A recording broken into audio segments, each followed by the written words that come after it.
Hi hello ನಮಸ್ತೆ, welcome back to my YouTube channel.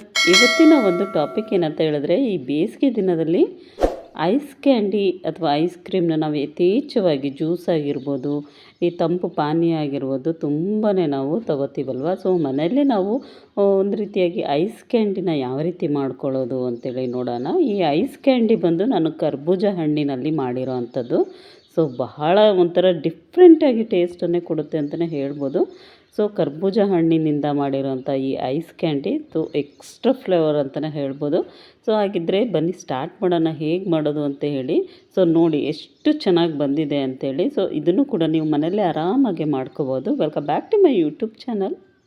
ನಾನಿಲ್ಲಿ ಒಂದು ಹಣ್ಣಾಗಿರೋ ಅಂತಹ ಕರ್ಬೂಜ ಹಣ್ಣನ್ನು ತೊಗೊಂಡಿದ್ದೀನಿ. ಅದನ್ನು ಕಟ್ ಮಾಡ್ಕೊಳ್ಳಿ. ಫಸ್ಟಿಗೆ ಕಟ್ ಮಾಡಿಕೊಂಡು ಅದರಲ್ಲಿರೋಂಥ ಬೀಜನೆಲ್ಲ ತೆಗೆದುಬಿಟ್ಟು ನೀಟಾಗಿ ಇದನ್ನು ಪೀಸಸ್ನನ್ನಾಗಿ ಮಾಡ್ಕೊಳ್ಳಿ. ಸಿಪ್ಪೆನೆಲ್ಲ ತೆಗೆದುಬಿಟ್ಟು ಈ ರೀತಿ ಪೀಸಸ್ನಾಗಿ ಮಾಡ್ಕೋಬೇಕು. ನಾನಿಲ್ಲಿ ಒಂದು ಅರ್ಧ ಲೀಟ್ರ್ ಆಗೋಷ್ಟು ಹಾಲು ಬಿಸಿಗಿಟ್ಟಿದ್ದೀನಿ. ಸೊ ಹಾಲು ಚೆನ್ನಾಗಿ ಎಷ್ಟು ಬೇಕಷ್ಟು ನೋಡ್ಕೊಂಡು ಸಕ್ಕರೆನ ಹಾಕಿದ್ದೀನಿ. ಇದು ಚೆನ್ನಾಗಿ ನೀಟಾಗಿ ಕುದಿಲಿ. ಒಂದು ಬೌಲ್ ಆಗುವಷ್ಟು ಕಸ್ಟರ್ಡ್ ಪೌಡರ್ನ ಹಾಕ್ತಾ ಇದ್ದೀನಿ. ಸೊ ಈ ಕಸ್ಟರ್ಡ್ ಪೌಡರ್ ಹಾಕೋದ್ರಿಂದ ಥಿಕ್ನೆಸ್ ಬರುತ್ತೆ, ಹಾಗೆ ಟೇಸ್ಟ್ ಕೂಡ ತುಂಬಾ ಚೆನ್ನಾಗಿರುತ್ತೆ. ಸೊ ಹಾಕಿಬಿಟ್ಟು ನೀಟಾಗಿ ಇದನ್ನು ಕೂಡ ಮಿಕ್ಸ್ ಮಾಡ್ಕೊಳ್ಳಿ. ಚೆನ್ನಾಗಿ ಮಿಕ್ಸ್ ಆದ ನಂತರ ಇದನ್ನು ಕಂಪ್ಲೀಟಾಗಿ ತಣ್ಣಗಾಕಿ ಬಿಟ್ಬಿಡ್ಬೇಕು. ಸ್ವಲ್ಪ ತಿಕ್ಕಾಗಿ ಬರುತ್ತೆ. ತಣ್ಣಗಾದ್ಮೇಲೆ ಇವಾಗ ಈ ಹಣ್ಣನ್ನೆಲ್ಲ ಒಂದು ಮಿಕ್ಸಿ ಜಾರ್ ಒಳಗೆ ಹಾಕ್ಕೊಳ್ಳೋಣ.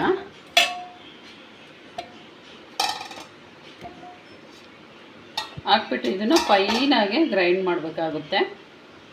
ಇದಕ್ಕೆ ನೀರಾಗಲಿ ಸಕ್ಕರೆ ಆಗಲಿ ಹಾಕಿ ಗ್ರೈಂಡ್ ಮಾಡೋದು ಬೇಡ. ಸೊ ನಾವೇನು ಹಾಲನ್ನ ಕುದಿಸಿಟ್ಕೊಂಡಿದ್ವಲ್ವ ಅದೇ ಹಾಲನ್ನ ಹಾಕಿಬಿಟ್ಟು ಫೈನಾಗೆ ಪೇಸ್ಟ್ ಮಾಡಬೇಕು. ಇಲ್ಲಿ ನೋಡಿ, ಈ ಥರ ಫೈನಾಗೆ ಪೇಸ್ಟ್ ಮಾಡ್ಕೋಬೇಕಾಗುತ್ತೆ. ಇದನ್ನು ಒಂದು ಬೌಲಿಗೆ ಹಾಕಿಬಿಡೋಣ. ಈ ರೀತಿಯಾಗಿ ಒಂದು ಐಸ್ ಕ್ರೀಮ್ ಮೋಲ್ಡ್ ಬರುತ್ತಲ್ವ, ಇದು ಕುಲ್ಫಿ ಐಸ್ ಕ್ರೀಮ್ ಮೋಲ್ಡ್. ನೀವು ಕ್ಯಾಂಡಿ ಐಸ್ ಕೂಡ ಬರುತ್ತೆ, ಇದರಲ್ಲೂ ಕೂಡ ಹಾಕ್ಕೋಬೋದು.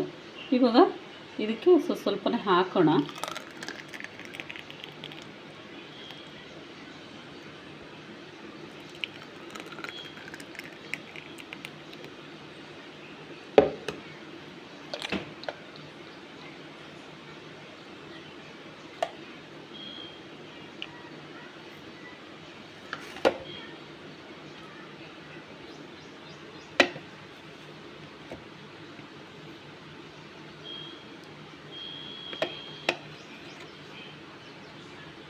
ಐಸ್ ಕ್ರೀಮ್ ಮೋಲ್ಡು ಇಲ್ಲ ಅಂತೇಳಿ ಅಂದರೆ ಏನು ತೊಂದರೆ ಇಲ್ಲ, ನೀವು ಗ್ಲಾಸಲ್ಲೂ ಕೂಡ ಈ ಥರ ಹಾಕಿಬಿಟ್ಟು ಇಡ್ಬೋದು. ಹಾಕ್ಬಿಟ್ಟು ಇದಕ್ಕೊಂದು ಕಡ್ಡಿನ, ಐಸ್ ಕ್ರೀಮ್ ಕಡ್ಡಿ ಬರುತ್ತಲ್ವ, ಆ ಕಡ್ಡಿನ ಈ ರೀತಿಯಾಗಿ ಇಟ್ಟು ಸೊ ಇವಾಗ ಫ್ರಿಜ್ಜಲ್ಲಿ ಇಡೋಣ.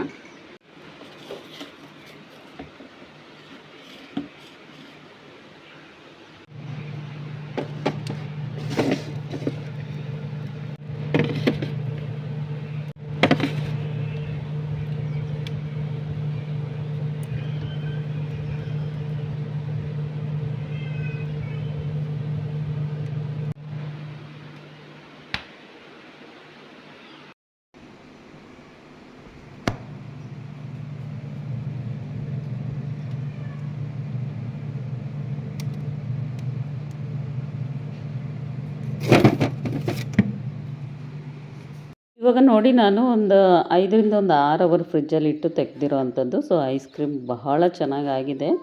ಕ್ಯಾಂಡಿ ಐಸ್ ಅಂತಲೂ ಕರಿಬೋದು ನೀವು ಇದನ್ನು. ತುಂಬ ಟೇಸ್ಟಾಗಿ ತುಂಬ ರುಚಿಯಾಗಿ ಕೂಡ ಇರುತ್ತೆ. ಈ ಕರ್ಬೂಜ ಹಣ್ಣಿನ ಒಂದು ಫ್ಲೇವರ್ ಇರುತ್ತಲ್ವ, ಸೊ ಐಸ್ ಕ್ಯಾಂಡಿ ಮಾಡ್ಕೊಂಡು ನೋಡಿ ನೀವು. ಡಿಫ್ರೆಂಟ್ ಆಗಿರೋಂಥ ಒಂದು ಟೇಸ್ಟ್ ಅಂತಲೇ ಹೇಳ್ಬೋದು. ಸೊ ಹೇಗಿತ್ತು ಇವತ್ತಿನ ಒಂದು ವಿಡಿಯೋ ಅಂತೇಳಿ ತಿಳಿಸಿ. ನೀವು ಕೂಡ ಮನೆಯಲ್ಲಿ ಇದನ್ನು ಟ್ರೈ ಮಾಡಿ ನೋಡಿ. ಸೊ ತುಂಬ ಇಷ್ಟಪಟ್ಟು ತಿಂತೀರಾ, ತುಂಬ ಇಷ್ಟ. ಈ ಬೇಸಿಗೆ ದಿನದಲ್ಲಿ ಈ ರೀತಿ ಡಿಫ್ರೆಂಟಾಗಿ ಮಾಡ್ಕೊಂಡು ನೋಡಿ. ಇದರಲ್ಲಿ ಕಲ್ಲಂಗಡಿ ಹಣ್ಣಿನ ಒಂದು ಕ್ಯಾಂಡಿ ಐಸು ಕೂಡ ಮಾಡ್ಬೋದು, ಮ್ಯಾಂಗೋ ಕ್ಯಾಂಡಿ ಐಸ್ ಕೂಡ ಮಾಡ್ಬೋದು. ಒಂಥರ ಡಿಫ್ರೆಂಟಾಗಿದೆ. ಈ ಹಣ್ಣುಗಳನ್ನೆಲ್ಲ ಬೆಳೆಸ್ಕೊಂಡು ನಾವು ನಾನಾ ಥರದಂತಹ ಡಿಫ್ರೆಂಟ್ ಆಗಿರೋ ಅಂತಹ ಒಂದು ರೀತಿ ಕ್ಯಾಂಡಿ ಐಸ್ನ ಈ ಬೇಸಿಗೆ ದಿನದಲ್ಲಿ ನಾವು ಪ್ರಯೋಗ ಮಾಡ್ಬೋದು. ತುಂಬ ರುಚಿಯಾಗಿ ತುಂಬ ಟೇಸ್ಟ್ ಕೂಡ ಇರುತ್ತೆ. ಇವತ್ತಿನ ಈ ಕ್ಯಾಂಡಿ ಐಸು ನಿಮಗೆಲ್ರಿಗೂ ಇಷ್ಟ ಆಗಿದೆ ಅಂತೇಳಿ ಭಾವಿಸ್ತೀನಿ. ಮುಂದಿನ ಒಂದು ಲಾಗಲ್ಲಿ ಮತ್ತೆ ಸಿಗ್ತೀನಿ ಫ್ರೆಂಡ್ಸ್. ಟೇಕ್ ಕೇರ್ ಎಲ್ರಿಗೂ. ಬಾಯ್.